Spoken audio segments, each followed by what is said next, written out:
early in the morning, a long way, but go because I gotta find my way. The Lord need to stand up, get better warning, which makes me know where is the line was left to be done. Madame, Monsieur, bonjour, il est 6h30 et bienvenue dans King Kiliba, un nouveau numéro. Nous sommes mardi 13 février 2024 et nous aurons les chroniques habituelles. Hassan Sine qui va nous rejoindre aujourd'hui pour sa chronique e-administration.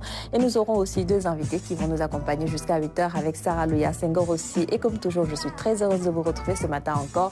Et j'en profite également pour vous remercier d'être fidèles à ce rendez-vous du matin et pour vous souhaiter également un bon début de journée et surtout un très bon réveil. Merci également à ceux qui nous suivent à travers les réseaux sociaux. Il s'agit de Facebook, Twitter, Instagram et YouTube. Et vous pouvez justement réagir sur ces différentes plateformes digitales tout au long de cette émission et notamment sur les différents sujets qui seront développés. Et là, nous allons maintenant retrouver nos partenaires de la NACIM pour la météo du jour, le temps à Dakar et dans toutes les régions du Sénégal. Nous allons tout de suite le découvrir et on se retrouve juste après pour la suite.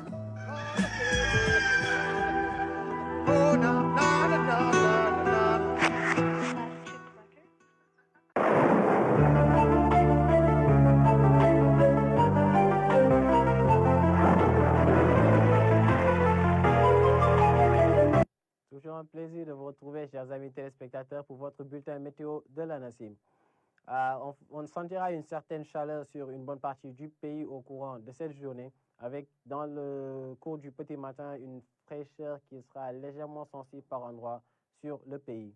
Donc nous verrons qu'avec l'animation satellite des fins voiles de nuages donc, sont attendus au courant de la journée sur une bonne partie du pays, à l'exception de quelques endroits bien sûr. Des vents qui vont souffler majoritairement d'est également seront notés au courant de la journée sur l'ensemble du territoire. Nous verrons que les prévisions mettent en exergue des températures assez élevées dans les zones sud, centre-sud, mais aussi est du pays. Des pics de 41 degrés qui seront enregistrés majoritairement dans ces endroits. Mais nous atteindrons également le maxi des maxi à Sédhiou, Kolda et Tambacounda qui sera à hauteur de 42 degrés. Dans la partie centre-nord également des températures entre 40 et 41 degrés enregistrées dans la zone de Louga. Et nous aurons donc vers le nord du pays des températures largement supérieures à 35 degrés au courant de cette journée. Dakar aura la particularité donc d'avoir la température la plus basse du jour, avec 28 degrés attendus au courant de la nuit, de la journée, laissant présager donc une clémence en termes de chaleur sur cette partie du pays. Donc le tout avec un ciel qui sera parsemé de nuages dans la journée du mardi.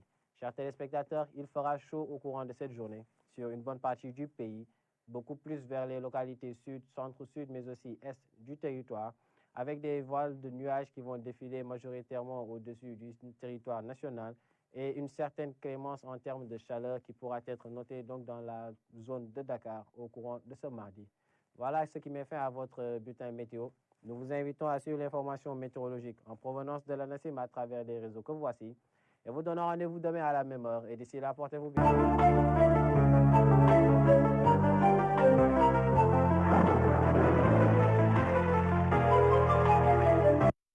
Merci beaucoup à nos partenaires de la NACIM qui tous les jours nous livrent la météo dans votre matinale. King Kiliba, c'est l'heure maintenant d'aller en salle de gym pour bouger un petit peu après les prévisions du jour. Il est nécessaire donc de bouger un petit peu, faire quelques exercices. Comme le dit le coach Tandakhalia tous les jours, c'est important de faire du sport. Il faut absolument trouver le temps pour et s'aménager pour maintenir justement une bonne santé. Le coach Tandakha nous attend en salle de gymnastique pour les exercices de ce mardi. On le retrouve et la suite, ce sera juste après avec l'équipe au complet. Et je le rappelle, il s'agit de Hassan Sine, Sarah Louya Senghor et de nos deux invités.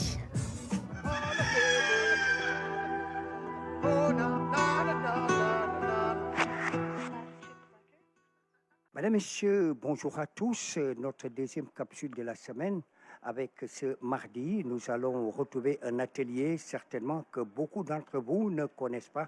Alors, la H-SWAT, je crois que j'ai bien prononcé, la H-SWAT. Alors, beaucoup de squats, comme vous le savez, eh bien, c'est une variante surtout eh bien, du squat, le squat classique avec le coach Bou.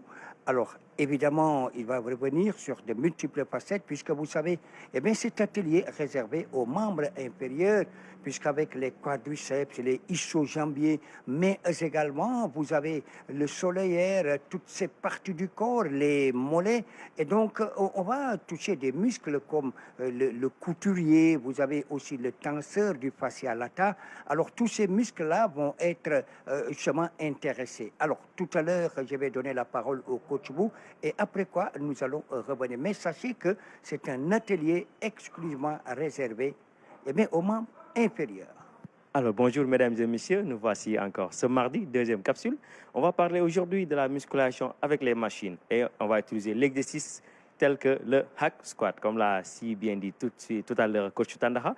Aujourd'hui, on est là pour présenter cet exercice qui est une variante par rapport à l'exécution des squats avec la barre ou bien des squats au Smith machine. Aujourd'hui, cette machine, elle a été inventée depuis le début des années 20 avec un grand lutteur, George Aken Smith, qui a pu montrer les bienfaits de cette machine.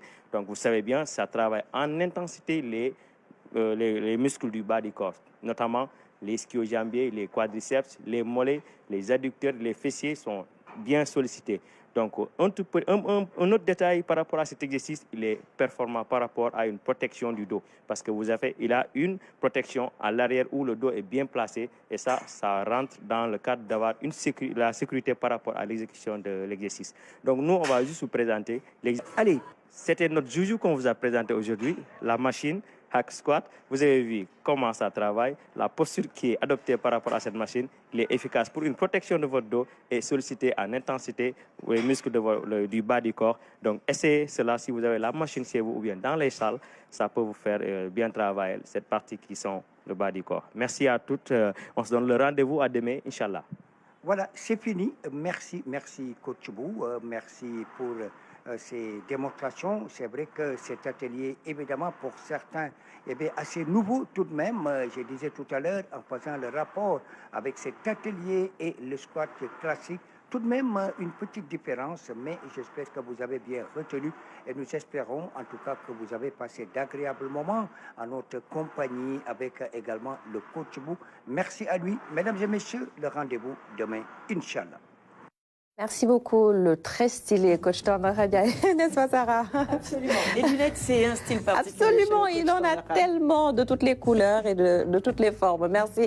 On vous retrouve demain dans Kenkeliba pour d'autres exercices. Nous allons présenter dans un petit instant les deux invités qui vont nous accompagner jusqu'à 8h aujourd'hui.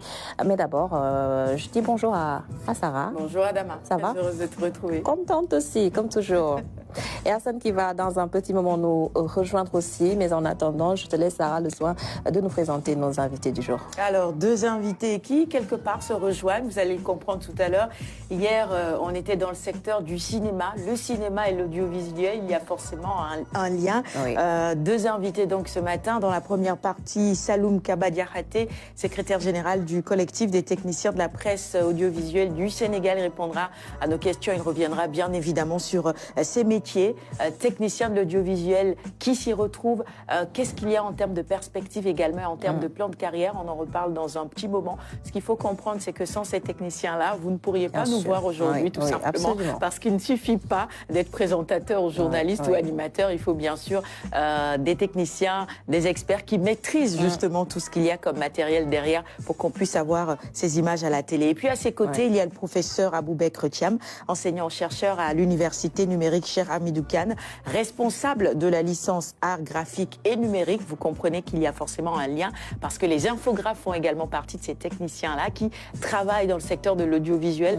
Alors aujourd'hui, la question c'est intelligence artificielle et originalité et créativité. Est-ce un lien? Est-ce un frein? Eh bien, on en reparlera en détail avec lui dans la deuxième partie de cette émission. Voilà donc les profils de nos invités de ce deuxième numéro de la semaine. Et c'est tellement d'actualité aussi. Bonjour Aboubekr Thiam et bienvenue sur le plateau de Kenkeliba. Ça va, vous allez bien? Je vais très bien, alhamdoulilah, et vous? Ça va. Bonjour Sarah. très heureuse de vous avoir sur le plateau. Moi, j'ai dit Aboubacar. C'est Aboubekr? Oui, c'est Aboubekr. Aboubekr, d'accord. Mais c'est Aboubacar à la base, je pense aussi, non? Mais c'est plutôt Aboubekr. Haïtien, c'est Voilà. Aboubekr. D'accord. La déformation est au niveau aussi. de la prononciation. Ah oui, c'est vrai. C'est Aboubekr. C'est vrai. C'est arabe, quoi. Oui, et c'est très original. Bonjour également à Saloum Kabadiahate, bienvenue sur le plateau de King Kiliba. Bonjour à vous et je vous remercie pour l'invitation. Vraiment, ça me fait plaisir de participer à votre émission. Oui. Merci beaucoup. Merci à vous. Et à d'être aussi Saloum. à côté du professeur parce que Bien sûr. ça me fait vraiment plaisir par rapport surtout au domaine dans lequel il exerce Oui. et dont on a vraiment besoin. Oui. Merci. Les discussions s'annoncent fructueuses. Hassan, oui, tu peux faire ton entrée. Bonjour, tu vas bien? Ça va bien. Ça va? Et toi, ça va? Ça va très bien. Je te laisse le temps de souffler un petit peu. Bonjour Hassan. Ça fait quoi, 2 mois? Oui. 2 mois, combien de mois qu'on s'est pas revus? Ah oui, 2 mois, c'est vrai, facilement, tu étais en hein. Côte 2-3 d'Ivoire mois. et oui. Entre New York et la Côte d'Ivoire. Il a fait Las Vegas, il a Las fait Vegas, New York, oui, oui. Il a fait un peu le tour du monde lui aussi, n'est-ce pas? Un petit tour du monde. C'est ça. Alors, on va parler de quoi aujourd'hui dans ta chronique et administration? Nous allons revenir sur la digitalisation de la santé et aussi de l'artisanat parce que ces deux secteurs ont décidé vraiment d'accélérer le processus et pour cela, ils ont fait confiance à Sénégal Numérique.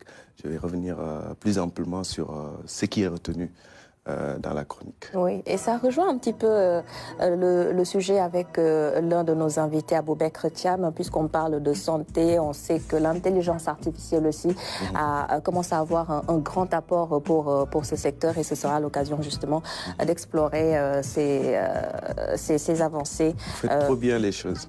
Exactement.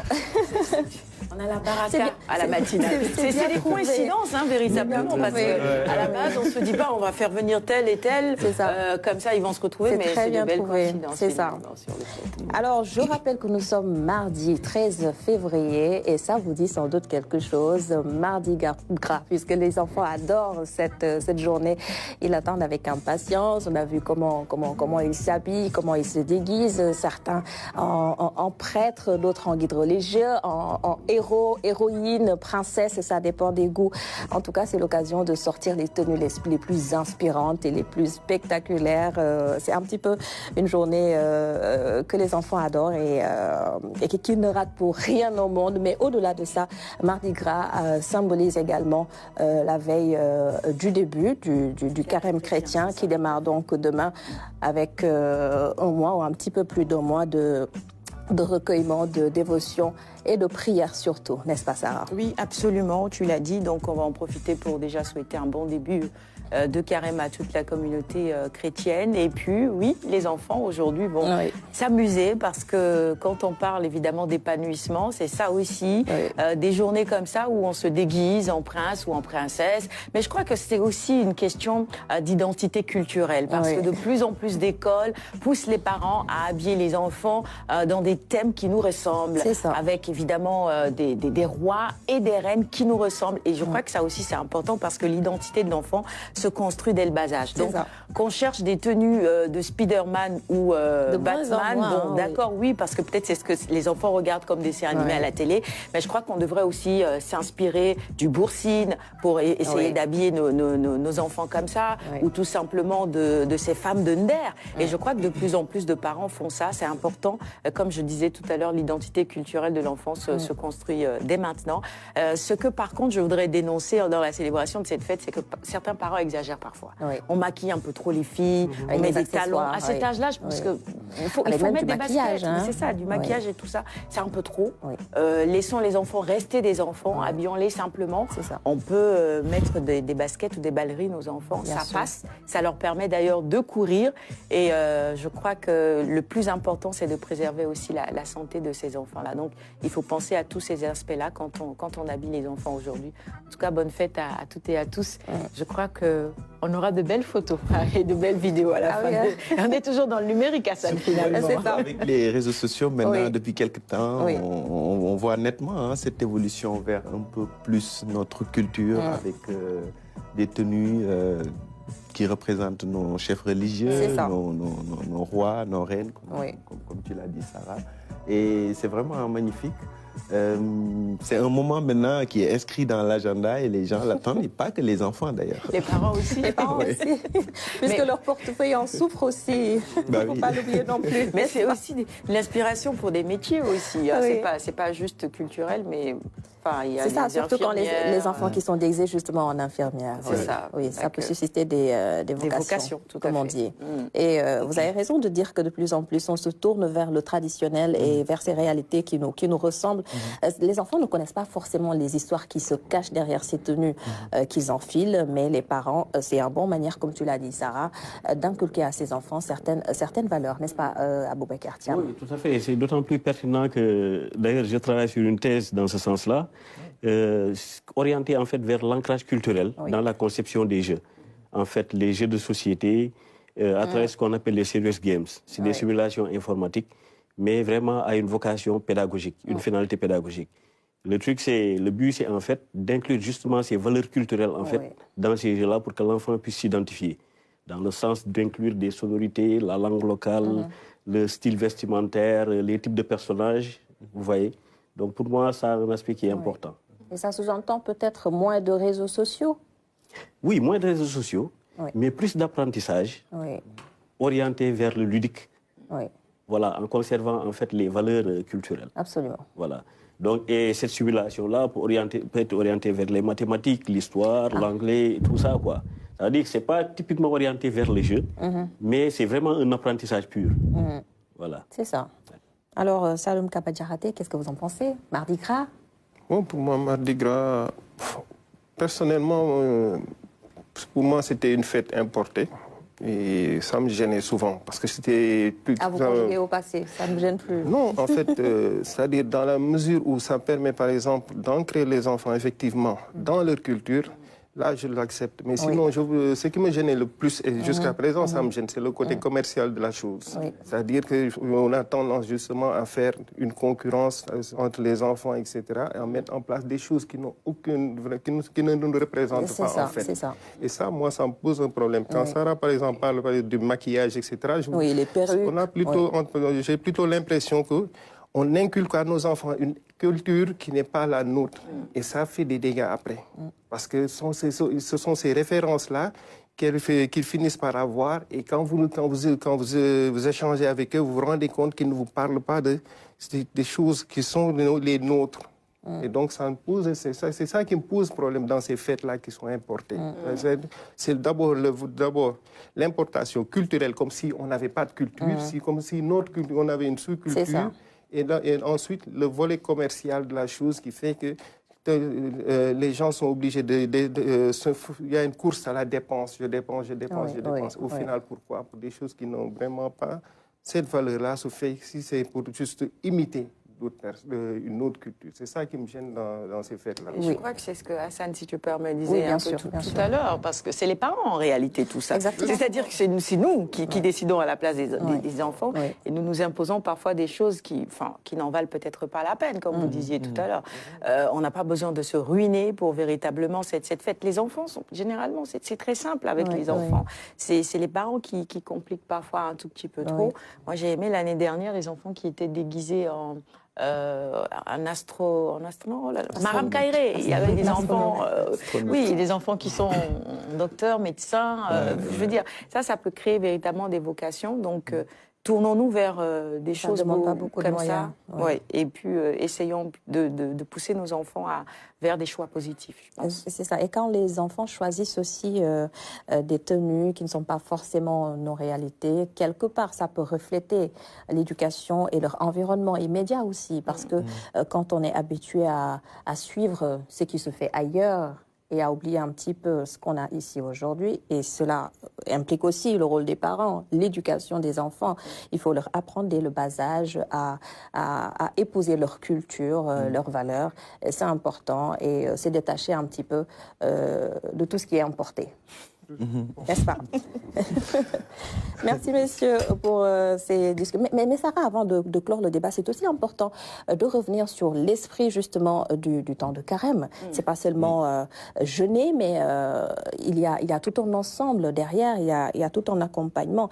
C'est un moment, tout comme le ramadan, de dévotion, comme je l'ai dit tout à l'heure, de prière, de partage et surtout de beaucoup de solidarité aussi. Absolument, et je crois que c'est important de le souligner également, au-delà du mardi gras, le mercredi des cendres qui va venir, et bien sûr le carême chrétien qui va démarrer. Il ne s'agit pas juste de s'affamer. Je crois que il faut que ce soit clair. Et pareil pour le ramadan. C'est-à-dire que ce n'est pas juste se priver durant toute la journée et le soir rompre le jeûne. Ça ne se limite pas à ça. Ça doit être accompagné de prières également. Absolument. Et c'est une période importante de dévotion aussi. Donc c'est la démarche de la foi. C'est une démarche de foi qui est extrêmement importante. Et je crois qu'en ces périodes, si on s'unit tous dans ces moments de prière-là, c'est bien pour nous tous, c'est bien pour notre pays. Au niveau de la communauté chrétienne, il y a des aménagements pour ceux qui ont du mal à jeûner, par exemple, pour leur permettre au cours de la journée de pouvoir boire ou de pouvoir manger des fruits. En tout cas, il y a des réaménagements qui permettent aux uns et aux autres de pouvoir jeûner. Mais je crois que tu l'as rappelé encore une fois tout à l'heure, le plus important, c'est également de prier. La démarche de foi, elle est importante. Il ne s'agit pas de se priver tout simplement de nourriture. Ce n'est pas ça le carême et ce n'est pas ça non plus le ramadan. Et de plus en plus aussi, on a remarqué que ça coïncide avec le ramadan. Oui, les deux périodes. Cette année aussi, ce sera le cas cette année aussi, je pense. Oui, parce qu'à partir du 10 ou 11 mars, je pense que ce sera le ramadan déjà. Oui, donc, de quelques jours, mais bon. Oui. On a l'impression que l'année dernière, c'était un peu plus au moins rapproché. 20 jours ensemble. Oui, au moins. Donc finalement, comme l'année dernière, il y aura du ngalar ou pas finalement? Parce que comme on sera... on va mettre dans les frigos. Il y a la rupture du jeûne, on peut... Ah oui, on va garder bien nos frais. C'est pas une raison. Le ngalar, est-ce que c'est obligatoire cette année ou pas? Le traditionnel ngalar. Puisqu'on sera en plein ramadan aussi. Non, il faut faire. Il faut en faire. Ça le mérite. Le problème, c'est que le ngalar, ce n'est pas les chrétiens qui le réclament, c'est les musulmans qui le réclament. Mais oui, je crois qu'Adama disait partage et solidarité, c'est aussi dans ce sens. C'est ça. Alors, à 6 heures passées de 54 minutes, on va peut-être dire un petit mot sur nos amis ivoiriens, la parade des joueurs ivoiriens dans les rues d'Abidjan, surtout au lendemain de ce sacre, la Côte d'Ivoire est sur le toit de l'Afrique. Il y a 2 ans, c'était le Sénégal. On aime à le rappeler. Exactement, n'est-ce pas? On aime à le rappeler, mais bon, on a vu sur les images qu'il y a eu énormément d'Ivoiriens qui sont sortis. Cela se comprend aussi pour supporter cette équipe qui a hissé le pays organisateur de la Coupe d'Afrique des Nations sur le toit de l'Afrique. Un sacre bien mérité, surtout quand on remarque et quand on a vu comment la compétition s'est un petit peu déroulée pour ce pays. Hassan, qui n'était pas là hier avec nous, on est revenu justement sur cette finale, mais je te laisse commenter un petit peu cette parade des Ivoiriens. Oui, je pense que c'est normal, parce que leur victoire a quand même plus de goût, parce que vu leur parcours, et c'est un peu ubiesque de dire que l'équipe qui a subi la pire défaite de la compétition est sortie victorieuse de cette CAN. Et avec l'ambiance bon enfant, avec la rigolade et tout cela. Donc tout au long de la CAN, vraiment, ils nous ont amusés. Et je leur concède le fait de dire qu'ils ont organisé la meilleure CAN jusqu'ici. Et je pense que leur victoire finale aussi, c'est très mérité. Et donc l'accueil populaire qu'ils ont reçu dans les rues d'Abidjan, j'ai vu les images, c'était énorme. Ça nous rappelle vraiment, ça nous rappelle 2022. Voilà. C'est de beaux souvenirs. Oui, on aurait aimé quand même refaire la même chose. Mais on a vu que la Côte d'Ivoire était vraiment bénie des dieux pour remporter cette CAN. Et on l'a vu à la fin, c'était largement mérité, surtout sur les 2 derniers matchs où vraiment ils se sont affirmés comme une équipe favorite. Et j'espère que dans 2 ans, ou moins de 2 ans déjà, on comptera notre 2e étoile. On espère aussi. Et ce sera au Maroc, on le rappelle aussi. Kawa Diawara, qu'est-ce que vous en pensez? Kaba Diarra. C'est le foot. C'est à cause du Kaba, c'est le coach de la Guinée, je suis désolée. Non, il n'y a pas de problème. C'est le foot. Oui, mais bon, on parle de foot. Mais je suis désolée. C'est un bon lapsus. Parce qu'en fait, ce qui m'a vraiment plu, c'est que c'est un Ivoirien, un entraîneur, coach ivoirien qui a gagné la compétition. C'est ça.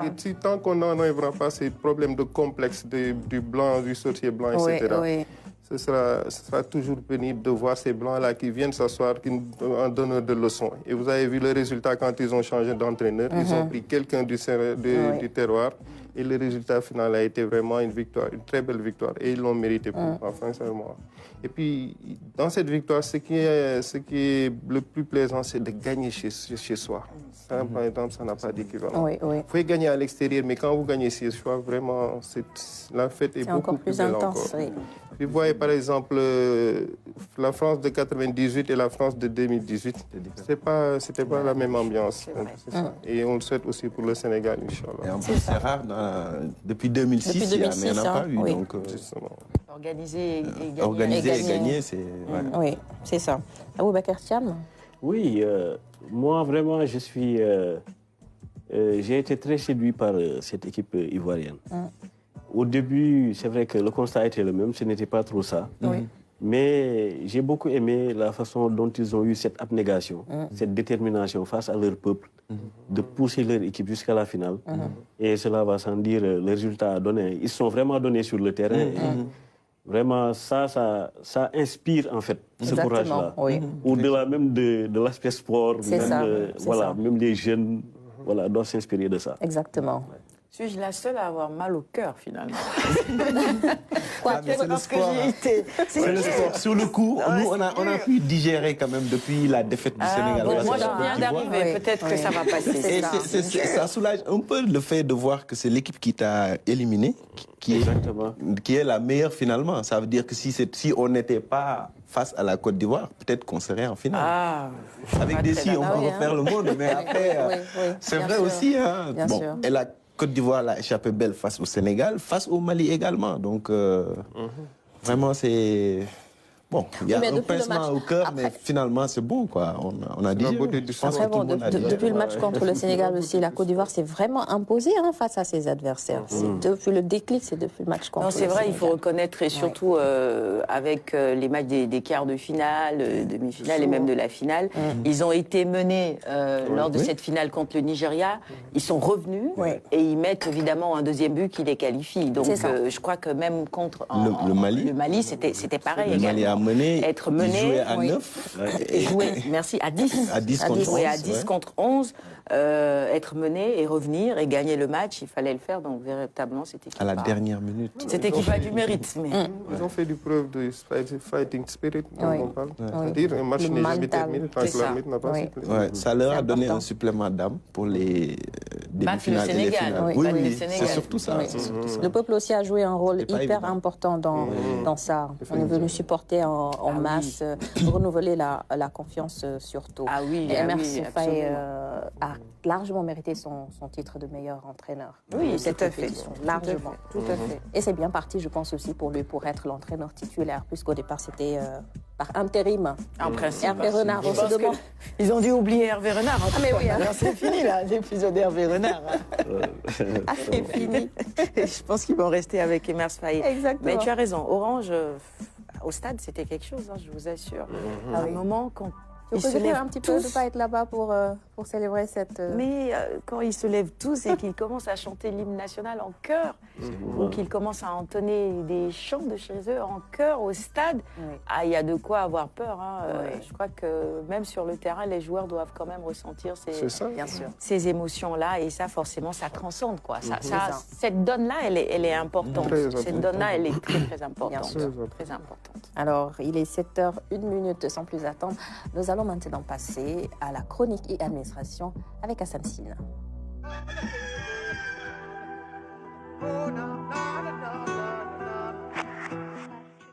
Alors Hassan qui nous parle de la digitalisation dans d'abord le secteur de la santé. Dans le secteur de la santé, avec une voix qui a changé, comme vous l'aurez remarqué.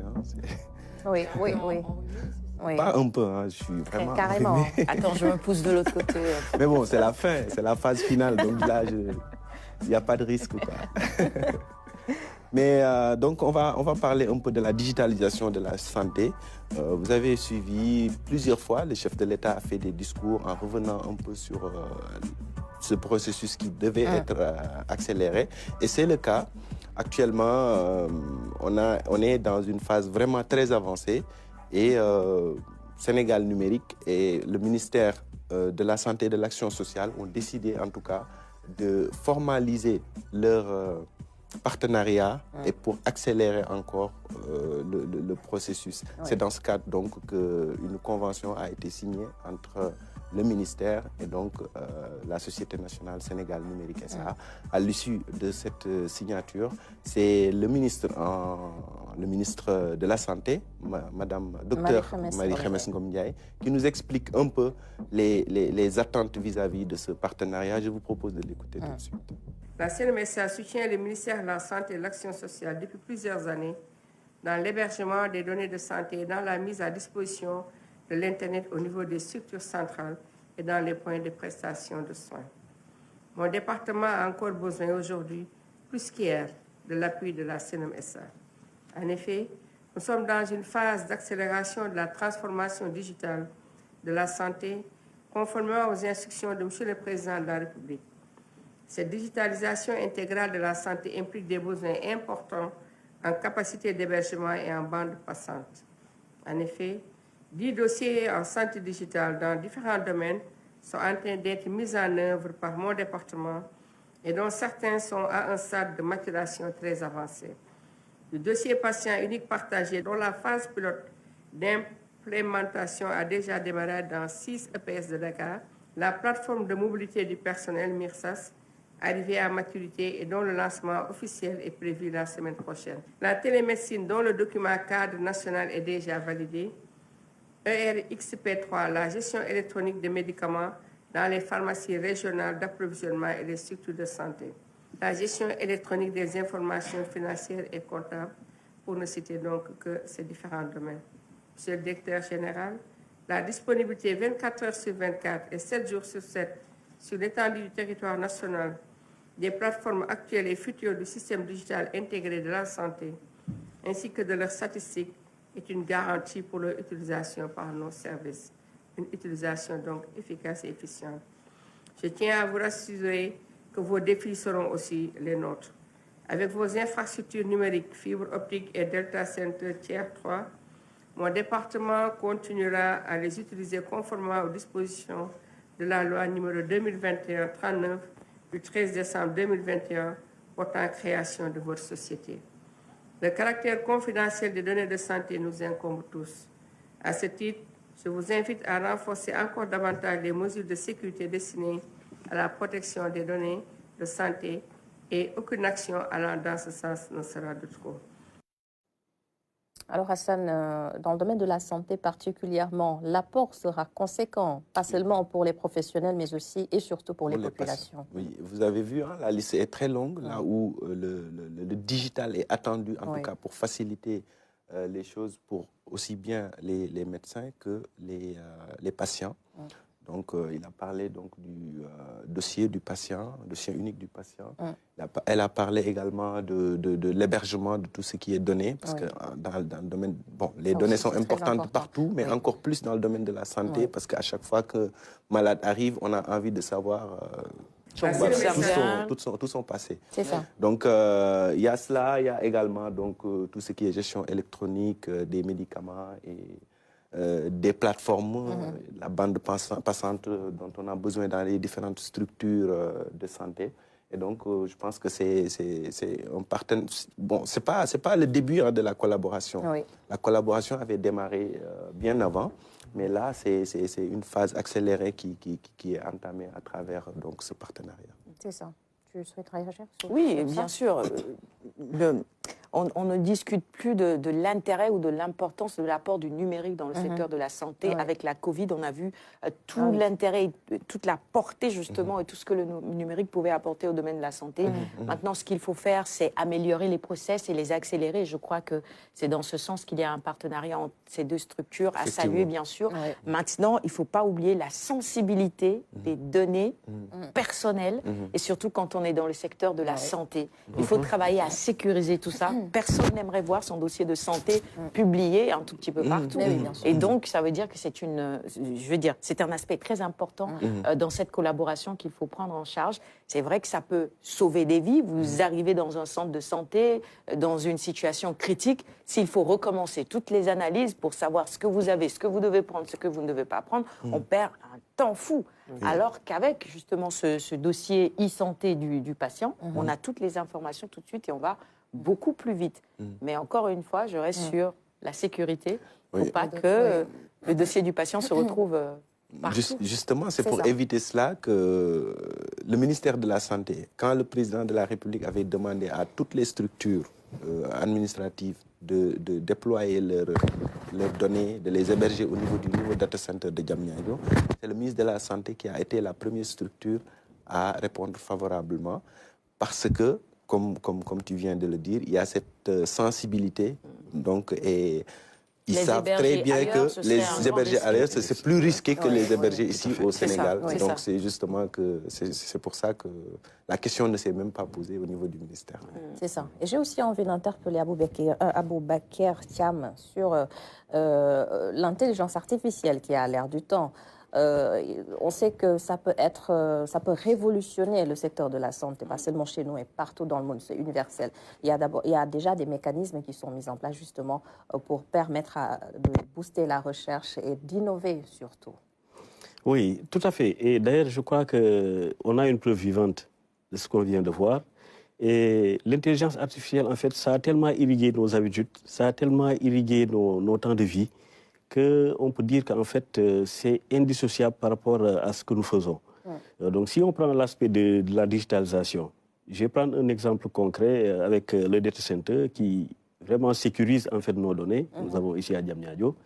Et même au niveau de nos universités. C'est que maintenant, la tendance est que, si je prends l'exemple de l'université numérique chez Hamidou Kane, il y a ce qu'on appelle les espaces numériques ouverts.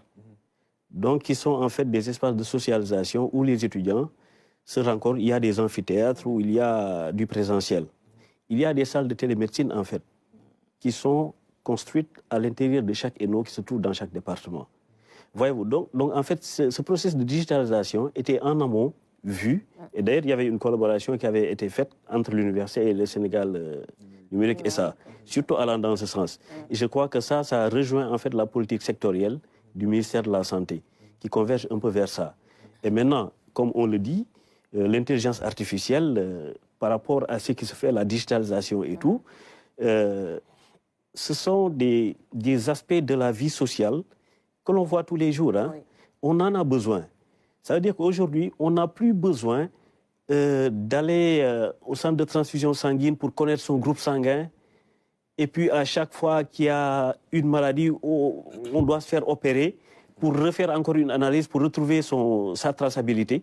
Donc, ce sont des éléments qui doivent être vraiment numérisés et qui, ma foi, doivent s'inscrire dans un dossier pour chaque patient. Que ce soit une consultation, même que ce soit au niveau de l'école, toutes les données doivent être connues d'un étudiant, d'un enfant, de l'adulte. Et je crois que cela, c'est en train vraiment de se concrétiser. Parce que véritablement, on connaît l'essor du numérique avec le smartphone, avec les ordinateurs, avec la télévision et tout. Donc c'est embarqué au niveau de nos habitudes. Vous voyez, même si je sors du domaine de la santé, excusez-moi de faire un petit cours magistral. Ce sont mes habitudes qui me suivent. Quoi. Maintenant, si je prends l'exemple de Siri, Siri avec le téléphone. Vous voyez, vous posez une simple question et on vous donne un tas d'informations relativement par rapport à ce qu'on escompte en fait avoir comme résultat. Et on peut avoir une possibilité comme ça grâce à l'intelligence artificielle. Maintenant, peut-être le souci, c'est bien vrai que ce soit sécurisé avec les centers et tout, mais d'avoir vraiment un encadrement très rapproché en fait, de ce qui va se faire. Surtout concernant la cybersécurité. Oui. C'est ça. C'est ça.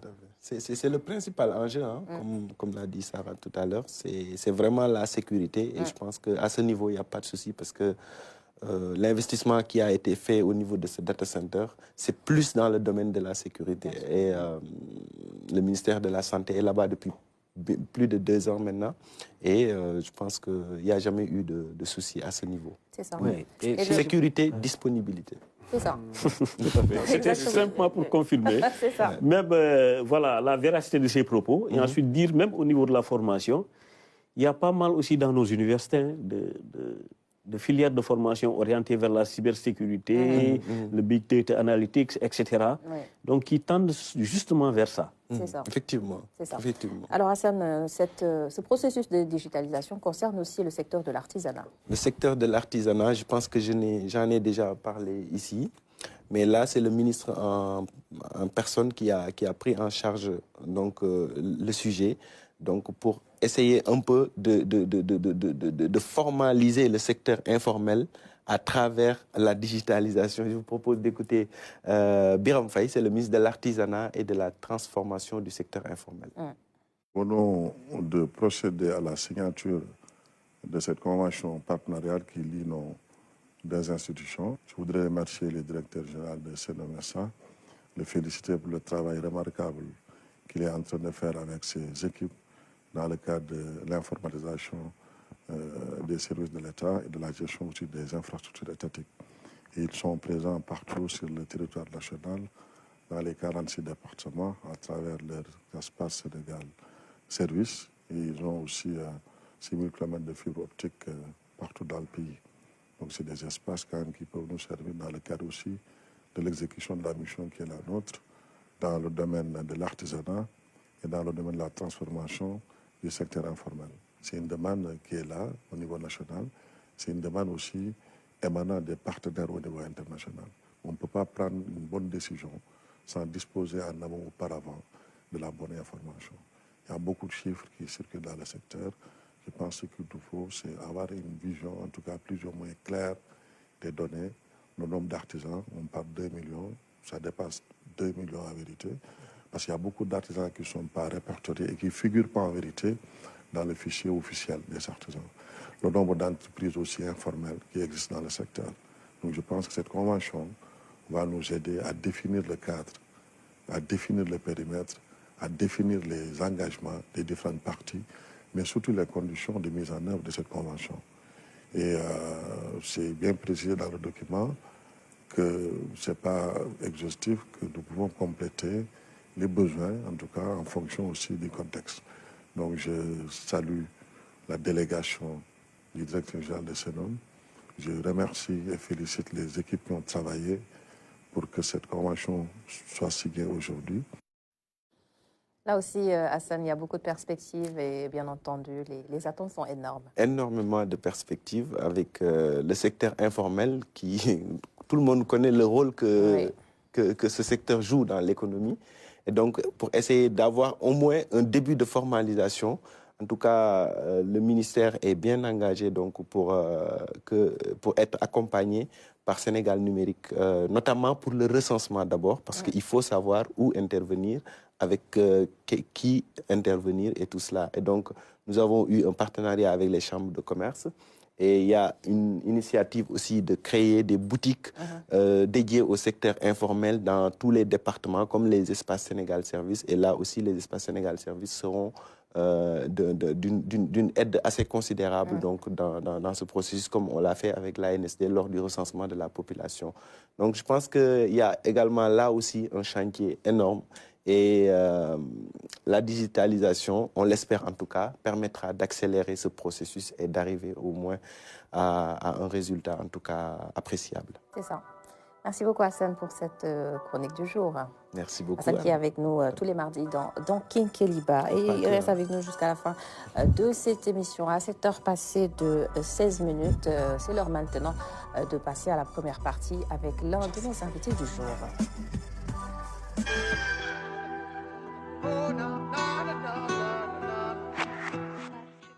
Et nous recevons d'abord Salom Kaba Diakhaté. C'est pas Diawara. Il est le secrétaire général du collectif des techniciens de la presse audiovisuelle du Sénégal et il est à la base photographe ayant évolué naturellement dans le métier de caméraman Saloum Sarah et dans le métier justement de l'audiovisuel depuis le début des années 90 quand même, tout en parcours. Hein. 30 ans, on va dire, évidemment, qu'il est dedans. C'est l'expérience, finalement, qui parle aujourd'hui. En tout cas, merci d'avoir accepté notre invitation ce matin. Je voudrais déjà qu'on commence à présenter un tout petit peu cette structure à nos téléspectateurs. Ouais. Dans quel contexte est-ce que cette entité a été mise en place, ce collectif des techniciens de la presse audiovisuelle du Sénégal? En fait, le CTPS, le collectif des techniciens de la presse audiovisuelle du Sénégal, est né en 2014. Bon, en fait, c'était un constat entre les techniciens qui se sont rendus compte que les journalistes, on a l'habitude de parler du problème des journalistes, et que le problème des techniciens était toujours le chien en rade, ou bien c'était si on peut vous ajouter, il n'y a pas de problème. Ils ont décidé de se prendre en charge. C'est sur cette base-là qu'ils se sont réunis et ont fondé le collectif. À la base, d'ailleurs, le premier président, c'était Amadou Nicolas Thiam de la RTS. Ensuite, il y a eu Bouba Sow et ensuite Daouda Ngom encore de la RTS. Et pour finir, c'est maintenant Socé Ndiaye. C'est lui d'ailleurs qui devait être là. Donc, en fait, c'était le problème des techniciens. Parce que si vous voyez bien, chaque fois on parle, prenez la RTS, on aurait beau regrouper 200 journalistes dans cette structure, elle ne pourrait pas fonctionner. Sans l'apport des techniciens. Absolument. Si vous voyez, les techniciens, ils sont au début et à la fin, au niveau de la production jusqu'à la réception. Donc, ce sont des éléments qui sont indispensables. Oui. Le problème, c'est que le technicien, il est tellement dans son élément que finalement, il finit par s'oublier. Parce qu'en fait, avant que quelque chose ne se mette en place, c'est à lui d'abord de venir passer tout le matériel, vérifier, etc., faire des vérifications. Ensuite, durant tout le travail, il contrôle, il est dedans. À la fin aussi, c'est la même chose. Quand tout est fini, ils sont encore là. Donc, à un certain moment, ils ont décidé les techniciens ont décidé vraiment de se regrouper, de mettre en place un collectif qui puisse prendre en charge leurs intérêts et puis voir comment, dans le domaine dans lequel ils évoluent, comment faire en sorte que dorénavant, chaque fois qu'on parlera du problème, par exemple, de l'audiovisuel, des médias, de la presse, etc., qu'on ne parle, par exemple, pas uniquement de la convention des journalistes, mais des journalistes et des techniciens. Effectivement, dans la convention collective, on parle des journalistes et des techniciens. Mais que aussi dans tout, c'est-à-dire aussi bien au niveau social et autres. Parce que le principal problème des techniciens au Sénégal, et je pense même en Afrique, c'est que la plupart ont appris le métier sur le tas. C'est ça. Donc, ayant appris ce métier-là sur le tas, ils l'ont pratiqué. Mais ils ont beaucoup de lacunes. C'est ça. Et ces lacunes-là, il faut qu'on trouve le moyen de les combler. Et d'abord et avant tout, par une formation. Tout à fait. Et renforcement de capacité. C'est ça. Si vous voyez, donc ça pose d'abord ce problème-là au niveau du contexte dans lequel ils évoluent. Vous voyez un technicien, il est dans son élément depuis 5 ans, 10 ans, 15 ans, 20 ans, mais quand on parle en matière de carrière, mais il n'évolue pas, il plafonne. Donc on est obligé, en fait, on a été obligé vraiment de réagir par rapport à ça. Personnellement, j'ai été formé sur le tas. Mais le problème, c'est que moi, par exemple, je me suis dit qu'il me faut évoluer. Parce que je ne peux pas me permettre, par exemple, de voir le monde dans lequel vous êtes.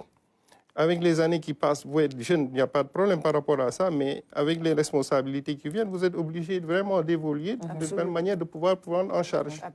Donc toutes ces réalités-là. Donc le collectif intervient également pour proposer des formations, pour améliorer les compétences, des reconversions, des plans de carrière également finalement à tous ces techniciens de l'audiovisuel, c'est ça? Oui, on essaie non seulement de le faire, mais aussi on essaie en collaboration déjà avec le ministère de l'Éducation, de la formation professionnelle, mais aussi le ministère de la Communication, de mettre en place un comité pour la validation des acquis de l'expérience. Ce qui est le cas, par exemple, dans le domaine de la formation pour les journalistes, c'est le cas déjà.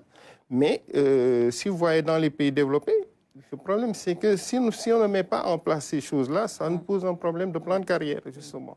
Avoir 20 ans de métier, 15 ans de métier, et vous n'avez comme diplôme qu'un diplôme de deuxième, troisième, quatrième catégorie, ça pose un problème. Alors que quand il s'agit vraiment de pratique, c'est vous qui faites tout. C'est ça. C'est effectivement dans ce sens-là qu'on évolue. Les formations, renforcement de capacité, on est à fond dedans parce que c'est indispensable. L'adhésion à ce collectif, j'imagine qu'il est libre, tout technicien. Et quand on dit technicien, on dit caméraman, infographe, réalisateur. En fait, c'est toute la chaîne de valeur, comme vous dites. C'est-à-dire, c'est toute la chaîne de valeur. Jusqu'aux bagagistes, même, ce sont des techniciens. Parce que si vous voyez les câbles distributeurs, les diffuseurs IP, quand vous prenez, par exemple, les gens en charge du transport du signal, des réseaux, etc., tout ça, ils sont dedans, depuis la production jusqu'à la réception, comme disait un de nos membres, en l'occurrence Samba Ndiaye, qui est lui un des conseillers techniques du ministre de la directrice du TDS. Ouais, par exemple, en fait, il vous explique que dans ces choses-là, où que vous soyez, le technicien a sa place.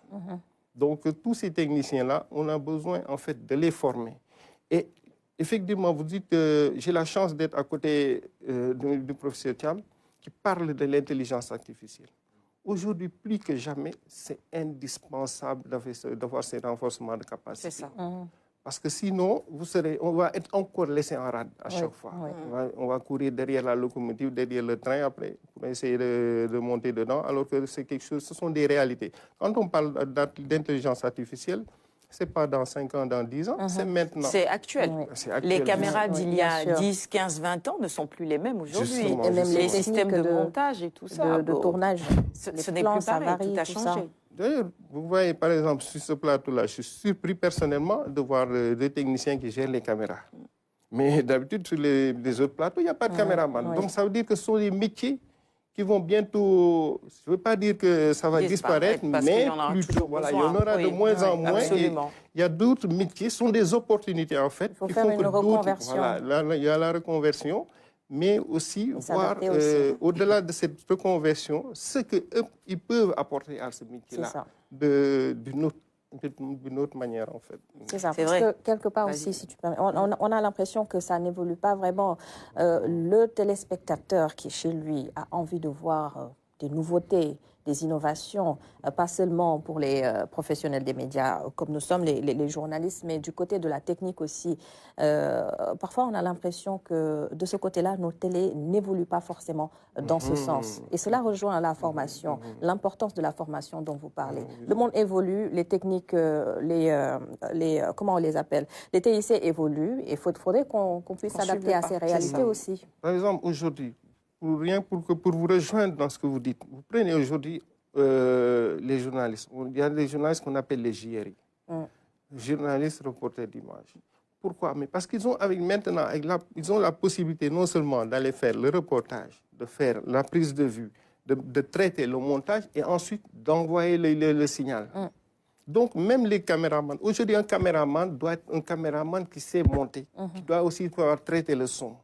Donc, ce sont des bagages qui lui sont indispensables s'il veut évoluer dans ce monde actuel. Et comme vous dites, il y a, au niveau des programmes, on a ce problème de manque de renouvellement.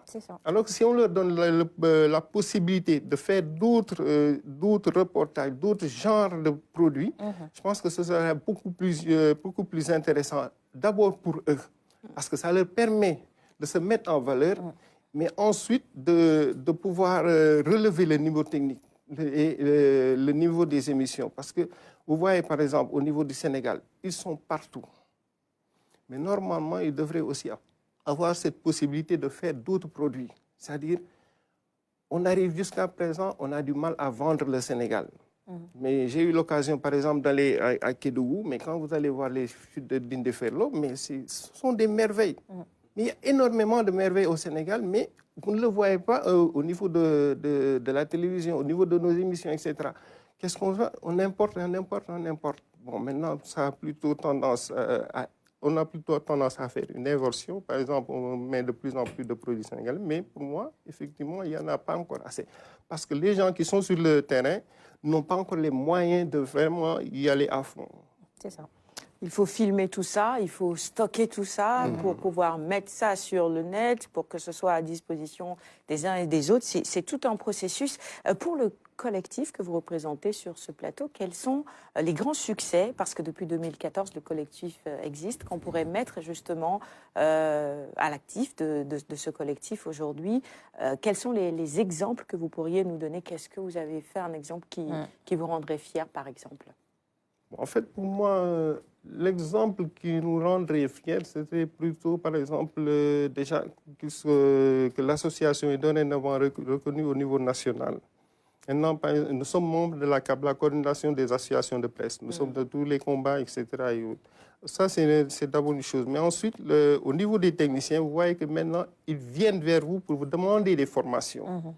Nous sommes, par exemple, en train de mettre en place un partenariat avec l'URAC, l'Union des radios communautaires, pour leur faire des formations pour leurs techniciens. Par exemple, aujourd'hui, on ne parle plus pour les techniciens de son, on ne parle plus de techniciens, de preneurs de son ou techniciens, on les appelle techniciens chargés de la réalisation. C'est-à-dire qu'ils sont, au-delà du son qu'ils gèrent au niveau de la radio, c'est eux qui font la réalisation. Et encore, ils veulent évoluer vers le montage et la vidéo, parce que la plupart des radios maintenant sont des radios filmées. Et s'ils ont cette possibilité-là, ça leur permet d'avancer.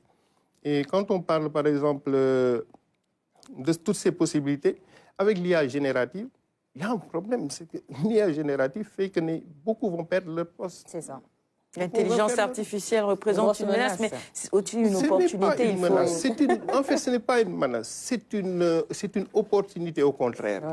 C'est-à-dire, quel que soit l'outil que vous avez, c'est ce que vous en faites qui le détermine. Parce que pour moi, l'IA, ça nous permet au contraire de mettre en avant notre potentiel. Par exemple, on perd plus de temps sur beaucoup de choses. Aujourd'hui, rien qu'avec un ordinateur, vous pouvez faire beaucoup de choses. Par exemple, il faut se reconvertir. Justement, s'adapter. Voilà, s'adapter aux nouvelles réalités. Et s'adapter, c'est être compétitif. Mais tant qu'on ne va pas dans le domaine de la compétition, on sera toujours derrière. Alors que ce sont des sources de motivation.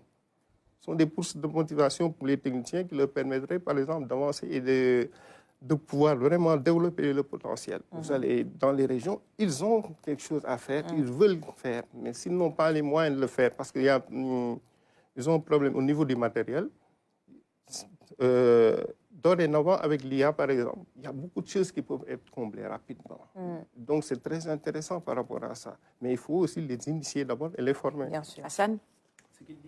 À propos de l'IA surtout, c'est tellement juste que récemment au salon électronique de Las Vegas, j'ai eu l'opportunité d'assister à une démonstration avec de nouvelles caméras qui font pratiquement ce que les TITEF et autres ne peuvent vraiment pas faire, parce que la caméra est là et elle suit en fait celui qui a le micro. Elle se déplace toute seule. Elle se déplace, elle fait tous les mouvements et plein d'autres choses qu'on a eu à voir. On aura toujours besoin des TITEF sur le terrain.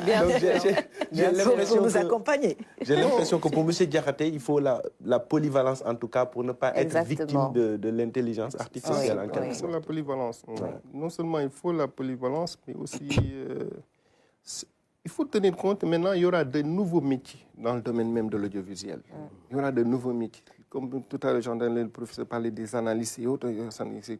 Ça, il y aura des analystes, il y aura des preneurs, des gens qui vont par rapport à telle ou telle émission, qui vont d'abord voir en quoi ça peut impacter au niveau de la population, etc., et dans tel domaine. Dans le domaine de la santé dont on parlait, dans le domaine de l'artisanat. Mais le potentiel est tellement énorme qu'on ne peut même pas l'imaginer, en fait, tant qu'on ne sera pas dedans. Parce qu'aujourd'hui, vous voyez, le nombre de reportages qu'on pourrait faire, ça pose un problème. Mais tous ces reportages-là sont des reportages qui pourraient être valorisés, non seulement la profession, mais aussi le pays. Parce que le marketing digital sont des potentiels, sont des choses qui nous permettent vraiment d'aller au-delà de nos perspectives. C'est-à-dire de ne plus être au Sénégal, mais de produire pour l'étranger. À l'heure actuelle, c'est ça le problème. Quand on parlait par exemple de Sénégal numérique, nous, quand on parle de Sénégal Service, nous, ce qu'on pense, par exemple, pour les techniciens, sont des maisons de production. On est en discussion en ce moment même avec le ministère de la Communication par rapport à ça, parce qu'ils nous soutiennent et ils nous ont même subvention par rapport à certaines activités. Mais au-delà de ça, on est en discussion pour voir comment mettre des maisons de production dans les différents départements, qui permettrait, par exemple, aux techniciens qui n'ont pas, par exemple, les moyens financiers d'acheter du matériel, mais si on les regroupe dans ces structures-là, ils peuvent, par exemple, quand ils ont besoin d'une caméra, d'un matériel de tel ou tel, d'un appareil photo, ils peuvent venir le louer, faire le produit, revenir, faire le montage et diffuser. Et ça permettra à eux d'être beaucoup plus productifs, parce que certains n'auront pas la chance de pouvoir garder l'emploi au niveau des entreprises de presse. Pourquoi? Parce que par principe, un entrepreneur, c'est quelqu'un qui va diminuer les charges. S'il a les moyens de le faire, il le fera. Mais ça n'empêchera pas à cette personne-là, même s'il n'a plus ce poste-là, de continuer à travailler dans ce domaine-là, parce que le domaine de l'audiovisuel, c'est un domaine énorme. Et la demande, elle est là, et elle augmente chaque jour. Donc, si on a la possibilité vraiment de mettre en place ces structures-là, ça nous permettra vraiment de faire en sorte que nos techniciens, qui aujourd'hui sont sur place, peuvent produire et diffuser et permettre d'aller au-delà. Merci beaucoup. D'autres questions dans la deuxième partie de cette émission. On reviendra notamment sur les perspectives de discussion très intéressante ce matin avec vous. Restez en plateau avec nous. Énormément de questions, je suis sûre. En régie également. Régie. Je vais aller noter tout à l'heure. Exactement. Puisqu'on en reparlera avec notre deuxième invité dans la deuxième partie, on sera encore avec les techniciens et les infographes notamment. C'est ça, il faut absolument en profiter. Pour être... Il y a beaucoup d'hommes sur le plateau. Je ne peux pas leur donner la parole, ils vont dire c'est une fête commerciale, c'est pas ce jour-là qu'on doit dire qu'on... Non, restons entre nous. Mais les cadeaux, ça devrait être dans les deux sens. Tu vois, si tu leur donnes la parole, ils vont... Non, mais le donner et le recevoir, on peut donner sans attendre. On suppose que l'amour est réciproque. Continuez à donner, continuez à donner. Continuez à attendre en retour. C'est ça l'amour. On donne, on donne. Elle dit continuer à donner. Il faut continuer à donner alors. Et nous allons maintenant suivre les infos avant d'enchaîner la seconde partie avec notre deuxième invité du jour. Le bulletin, c'est tout de suite et on se retrouve dans une dizaine de minutes. À tout à l'heure.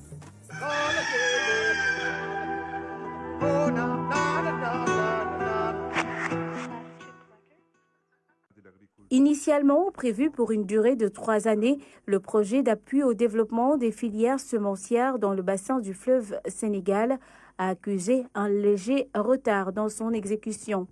Pour faire le point sur l'état d'avancement du projet, cette 3e session du comité de pilotage est tenue. Le projet a démarré pratiquement un peu à la fin de la crise de Covid, donc nous n'avons pas pu démarrer très vite comme on l'avait souhaité.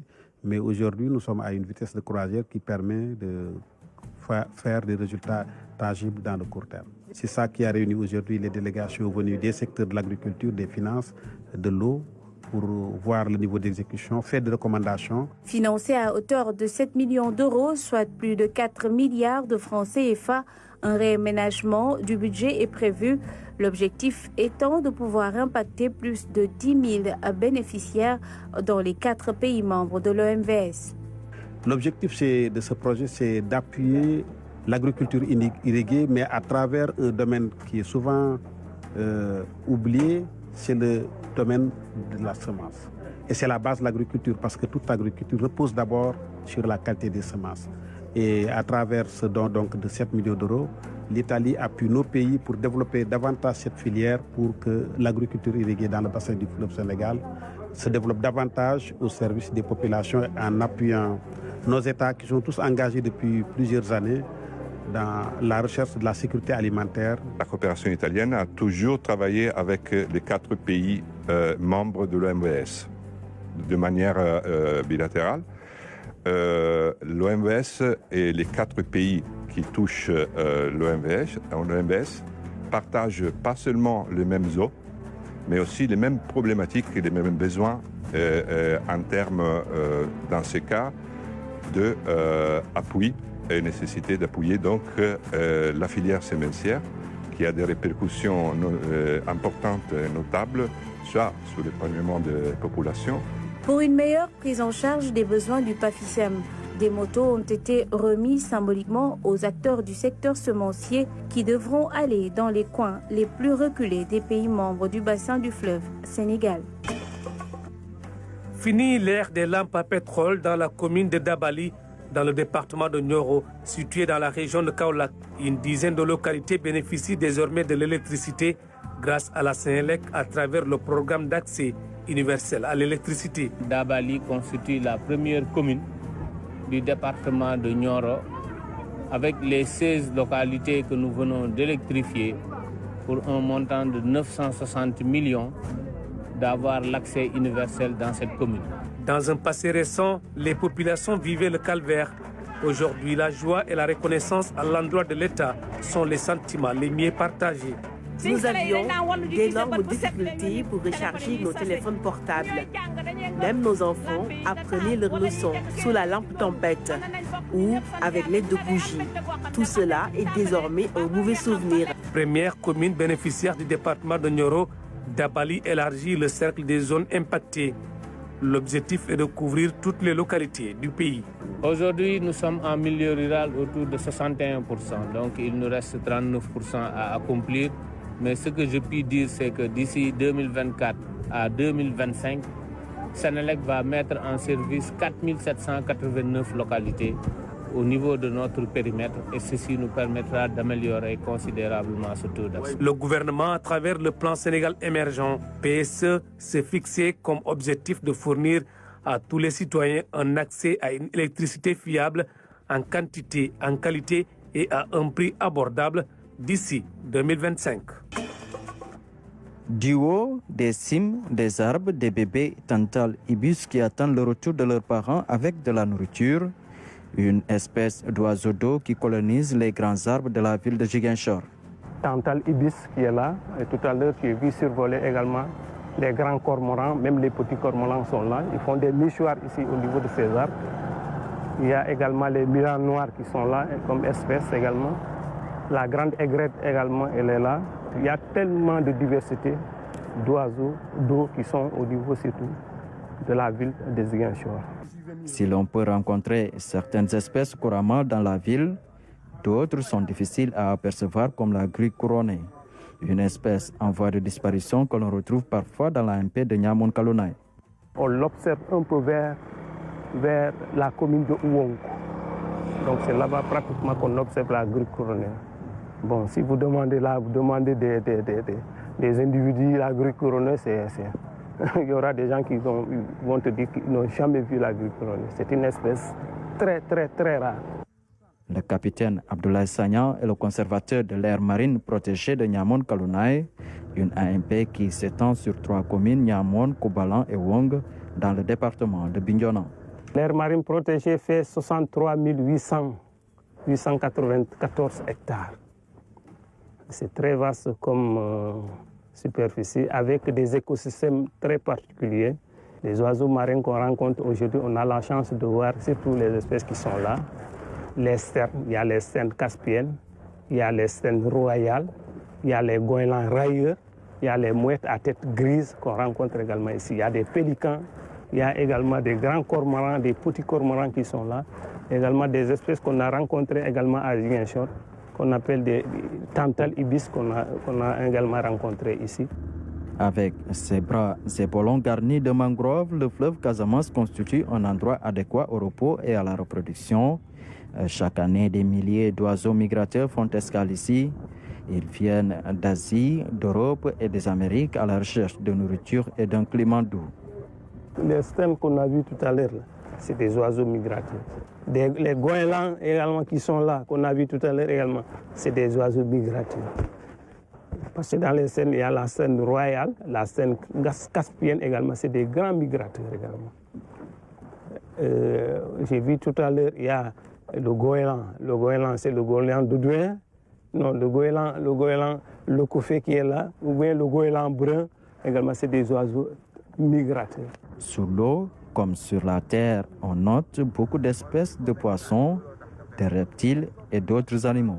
22 familles de poissons et plus de 40 également espèces de poissons qu'on a rencontrées dans l'aire marine protégée. Les carpes et les mulets, ils sont beaucoup plus représentés. Et tout à l'heure, en venant, on a vu un reptile tel qu'un crocodile. Également, c'est des espèces qui vivent également au niveau des écosystèmes, des estuaires et des mangroves. L'écosystème terrestre également, on a des petites forêts qui sont là tout autour de la mangrove. D'autres espèces comme les guipes harnachiens, on les rencontre également là-bas. On rencontre également les serpents qui sont là-bas. L'ANP Niamon Kalunai regorge d'énormes potentialités en termes d'écosystèmes terrestres et fluvial.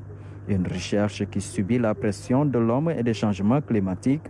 Sa préservation et sa revalorisation sont les missions du capitaine et de son équipe.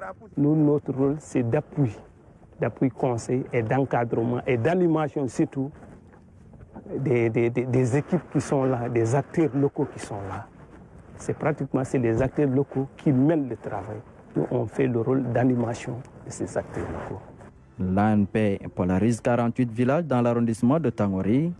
Conscientes des opportunités qu'offre l'aire marine protégée, les populations locales se sont organisées en comité de gestion pour la conservation des écosystèmes.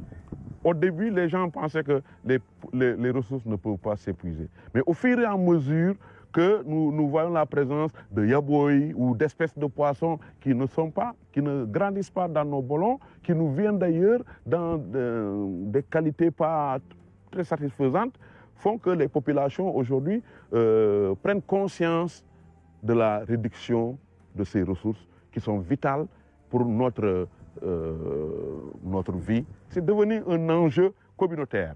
Et les populations sont d'accord aujourd'hui qu'il faut qu'ensemble nous réparions le souffle de la terre. Parce que les gaz à effet de serre, les chaleurs, les canicules, tout ça fait que nous sommes obligés de nous engager. Pour accompagner les jeunes et les femmes des localités impactées par l'aire marine, les responsables de l'ANP déroulent des projets créateurs de revenus et d'emplois. Avec ces projets, les populations bénéficient de fermes pour la pisciculture, l'ostréiculture et le maraîchage, mais également d'unités de transformation de produits locaux. 7h45, bienvenue si vous nous rejoignez et c'est parti pour la seconde partie de King Keliba de ce mardi et nous recevons maintenant notre deuxième invité du jour et il s'agit d'Aboubacar Thiam, enseignant-chercheur à l'Université virtuelle du Sénégal. Il est là-bas responsable du service multimédia et ce matin, il est avec nous pour nous parler justement de la créativité artistique face à l'intelligence artificielle, Sarah. C'est bien cela, il est également le président de la cellule numérique. Merci encore une fois d'avoir accepté notre invitation ce matin. Aujourd'hui, grâce à l'intelligence artificielle, il y a énormément de possibilités. Est-ce que, pour vous, les infographes ont du souci à se faire, par exemple, avec des outils comme Canva ou comme Photoshop, par exemple? Si on a des images, on va les voir parce que c'est véritablement des outils qui permettent de faire finalement ce que font nos infographes en termes de créativité. Oui, merci pour cette question qui est pertinente. Je me dis en amont qu'ils n'ont pas de souci à se faire. Et tout à l'heure, dans nos discussions, j'ai entendu un terme qui résume vraiment l'essentiel en fait, de ce qu'il faut faire à travers les propos de mon collègue M. Diakhaté, c'est l'adaptation. C'est l'adaptation dans le sens où, quand il y a de nouvelles inventions, avec la technologie, la manière dont elle accélère de manière puissante, de manière fulgurante, il y a en fait de nouveaux métiers qui apparaissent. Maintenant, le but, c'est de s'adapter, de se performer en fait par rapport à ces nouvelles technologies-là qui existent. Je m'explique. Si je compare le travail d'un artiste plasticien avec sa toile, avec son pot de peinture, par exemple, qui doit préparer sa toile, mettre une couche, deux couches, trois couches, etc. L'infographe qui est devant sa machine, qui ouvre son application et en un seul clic, qui remplit son support de travail avec de la couleur, gagne plus de temps par rapport à l'artiste qui prenait son pinceau avec son pot de peinture. Donc ça veut dire quoi? L'artiste qui, par exemple, est au fait de l'existence de l'intelligence artificielle, se sent menacé parce que tout simplement, il y a un moyen plus rapide qui permet de gagner du temps pour faire ce travail-là, en ne faisant pas, par exemple, une formation en infographie, pourrait s'adapter justement par rapport à cette technologie-là pour rendre son travail plus rapide. Mais en termes de créativité, par exemple, et je voudrais qu'on en reparle juste après cet élément qu'on va regarder ensemble. Oui. Et on en reparle. Ouais. Il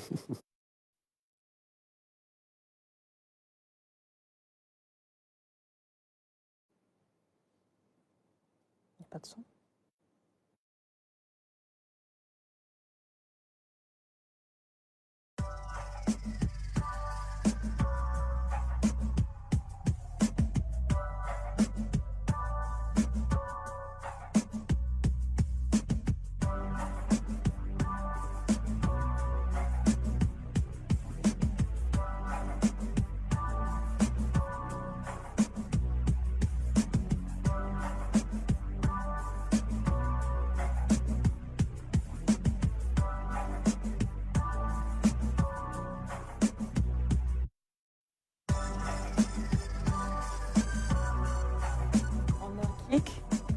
On change tout. on déplace tout. Ouais.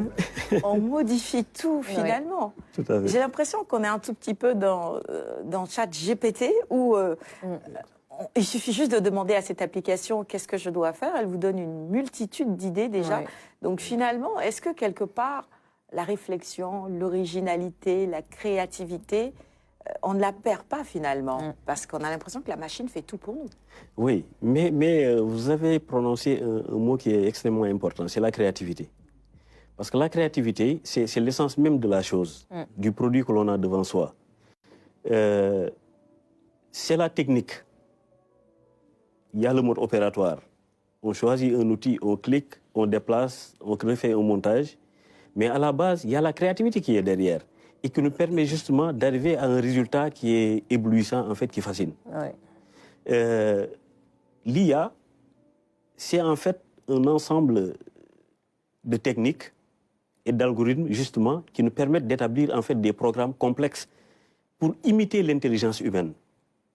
Et dans ce sens, l'être humain étant ce qu'il est, avec sa créativité, avec son sens de création en fait des émotions face à un produit, parvient justement à aller au-delà de ça. L'intelligence artificielle n'a pas d'émotion, c'est ça? L'émotion que crée l'intelligence artificielle est faite bien est atteinte justement sur la base de l'être humain qui le procure. Parce que quand on parle d'algorithme, c'est l'homme qui est derrière qui crée cet algorithme-là. Je veux prendre la tasse, je fais agir ma main pour prendre la tasse. Il y a une commande qui est exécutée par derrière. Donc, en fait, c'est cet algorithme-là, c'est cette programmation-là qui est à la base justement de cette créativité-là. C'est le sens ou l'essence de la chose. Maintenant, on se sert de l'IA pour rendre le travail plus rapide, plus efficace, plus perfectionniste. Mais dans de nombreux domaines déjà, l'intelligence artificielle est en train de remplacer l'homme. Même dans la créativité. Même dans la créativité. Ça gagne du terrain. Ça gagne du terrain. Et il y a, par exemple, quand on prend l'exemple de l'informatique, la capacité de calcul en fait de la machine par rapport au cerveau humain. Il y a des calculs qui sont faits sur la base en fait d'une puissance extraordinaire en fait que l'homme ne peut pas faire. Mais ça en fait c'est un avantage de l'intelligence artificielle. Mais justement la machine pouvant faire cela a été quelque part fabriquée par quelqu'un derrière. Il y a une application qui a été conçue justement pour permettre à la machine d'en arriver là. S'il y a un bond vers la créativité, mais c'est justement par rapport à un algorithme qui est créé pour imiter la créativité humaine, basée en fait sur l'outil informatique pour en arriver là. Pour faire pleurer par exemple un robot, vous voyez, il y a une imitation basée sur les émotions, le calcul des émotions, ou bien une programmation qui a été faite, mais en comparant l'attitude de l'homme par rapport à une sensibilité. C'est ça. Donc, il y a des aspects qui sont très poussés. Et ça poursuit toujours son cours. Hein. Mais pour moi, justement, l'être humain, l'homme, l'individu, étant ce qu'il est, avec sa capacité de création, gagnerait à s'adapter justement par rapport à cette technologie-là. Ça veut dire que, pour un scénariste, aujourd'hui, en allant sur ChatGPT, on peut simplement mettre un libellé et qu'il nous crée un scénario. C'est ça. Ce scénario, aussitôt établi, peut être traduit en images. Pour le montage, il faut quelqu'un, parce que monter une histoire, c'est créer une émotion. C'est raconter justement cette histoire-là. Il y a des rushs, plusieurs rushs qui sont là. Il faut, à travers justement un montage, comprendre l'histoire qui est faite derrière. Et ça, même s'il y a un apport, par exemple, de l'intelligence artificielle, il y a une forte dose, en fait, de présence émotionnelle qui est là. Mais comme on le disait tout à l'heure avec Saloum Kaba Diakhaté, il y a des métiers qui vont forcément disparaître. Oui. C'est s'adapter ou périr, finalement, pour certains métiers. Et je confirme, c'est pourquoi j'ai parlé d'adaptation. Et s'il y a des métiers qui vont disparaître, forcément, il y en aura d'autres qui vont naître. Et finalement, pour vous, est-ce que toute cette intelligence artificielle qui nous inonde aujourd'hui, ça fait du bien, plus de bien que de mal, pour vous? Pour moi, ça fait plus de bien. Ça fait plus de bien. Ça fait plus de bien dans le sens où, justement, quand ça nous permet d'aller plus vite dans ce que nous faisons, c'est un gain de temps énorme. Ça nous fait gagner du temps ou ça nous permet, dans un autre sens, d'atteindre en fait des objectifs qui, ma foi, nécessitaient en fait d'énormes difficultés en fait pour y parvenir. Rien qu'à travers en fait la technologie. Mais les sociétés très tournées vers la technologie, où on voit qu'on utilise beaucoup l'intelligence artificielle, sont confrontées à d'énormes difficultés en termes de rapport humain et de relations avec l'autre. Dans certains pays, le burn-out, le suicide, je veux dire par exemple au Japon, où tout est finalement numérisé, la technologie est très avancée, on a moins de rapport avec l'autre. Et ça aussi, ça agit sur la qualité de vie.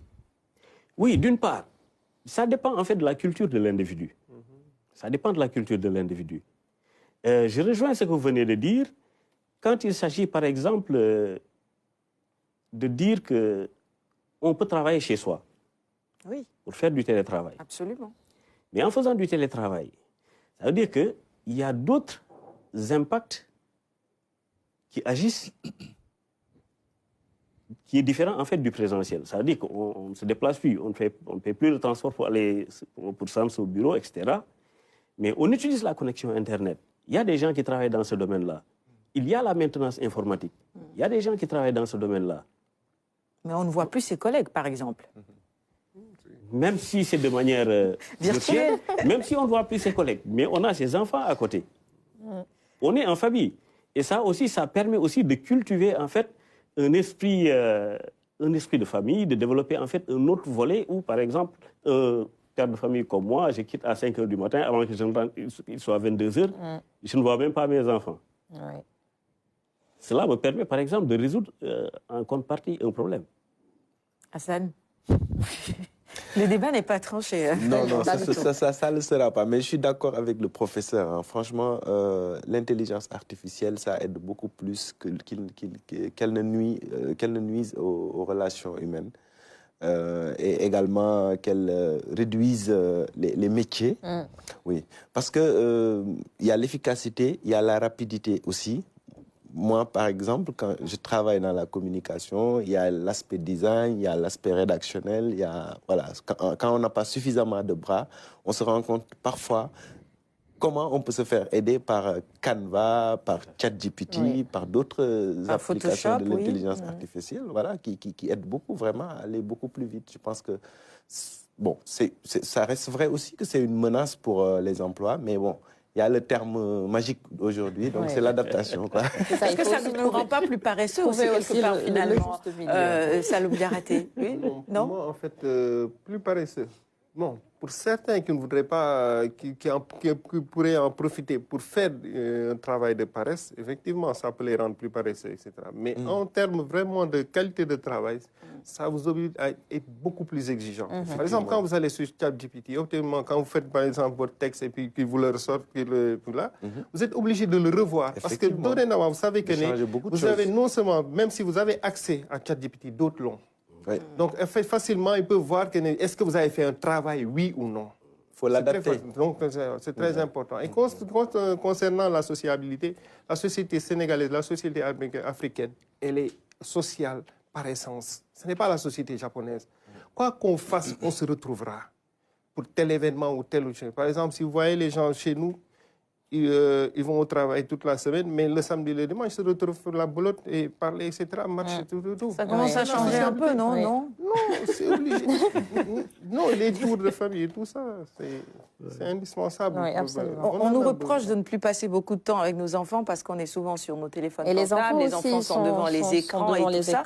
Donc c'est déjà dans nos vies. Bon, on peut citer les dégâts que cela occasionne. Oui. C'est vrai que quelque part, comme vous l'avez dit tout à l'heure, ça ne tue pas définitivement la créativité, mais il faudrait peut-être s'entourer de garde-fous, non?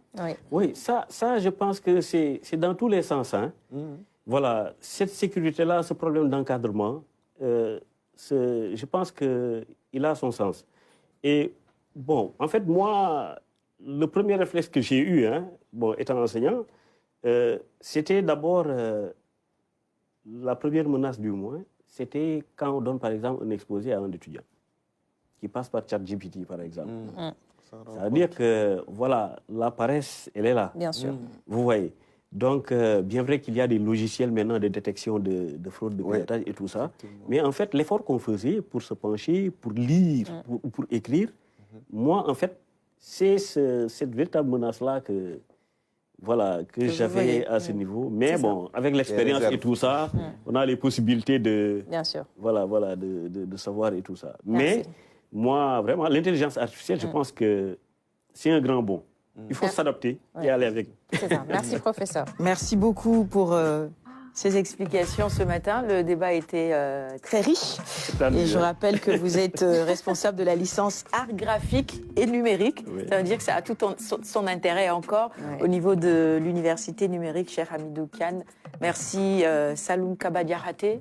Pour vous, le mot de la fin, ce sera en termes de perspective? En termes de perspective, ce sera d'abord et avant tout de faire en sorte que les techniciens puissent se regrouper, se retrouver d'abord et mettre en place un réseau. Parce qu'ils en ont besoin. D'abord pour échanger. Et quand on parle, par exemple, de l'intelligence artificielle, c'est une chose dont on doit obligatoirement tenir compte aujourd'hui. Parce qu'avec les perspectives qu'elle nous donne, nous sommes obligés d'abord de former nos techniciens, mais aussi de leur donner les moyens d'exercer. Et c'est indispensable par rapport à ça. Merci d'avoir été avec nous. Merci beaucoup au professeur. Merci Hassan. Merci Sarah. Merci à toutes les équipes techniques, puisqu'elles font un travail excellent. Sans elles, vous n'auriez pas pu nous voir. C'est ça. C'est une chaîne et on se complète. Merci à ceux qui nous suivaient depuis 6h30. King Kiliba revient demain à la même heure. Et d'ici là, nous vous souhaitons de passer une très belle journée. Au revoir.